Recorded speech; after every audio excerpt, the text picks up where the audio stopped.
Takže dobrý den, dámy a pánové. Jdeme si zahrát tuhle hru Don't Get Crushed by 6-7.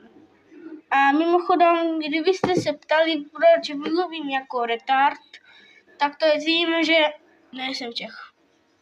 Mluvím česky, abyste vy Češi rozuměli. Protože podle mě je Čechů víc na YouTube jak Slováku. Takže když jsou tu nějaký Češi, tak ahoj Češi, máme hrát, bratři. No nic, jdeme hrát.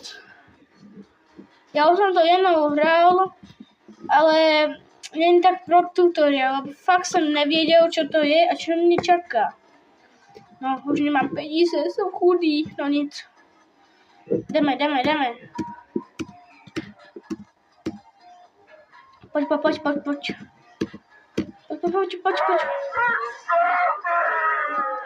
Já si to musím dát potiší. Já si to musím dát, nevím, jak se to pově česky, ale řeknu to tak, že si to musím dát potiše. Počkej, toto vláčítko to je.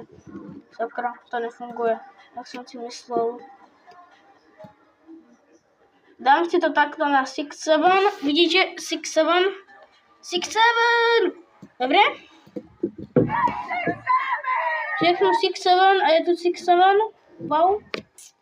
Super.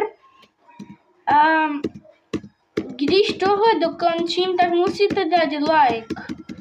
A když mě tento 6-7 bouchne, tak končím video, OK? A mám pomalejší internet, vidíte. Takže sorry lidičky. Super. Ale fakt sorry lidička, nemůžu za to, já mám tady zlý internet. Protože nejsme chudí, ne, to si nikdo nemyslí. Můj spolužák je tady aktivní. Vidíte, tento valasek Luka.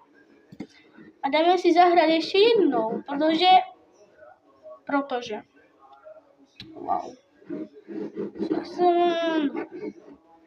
Abyste se nenudili, tak běžte, prostě si dělat, co chcete.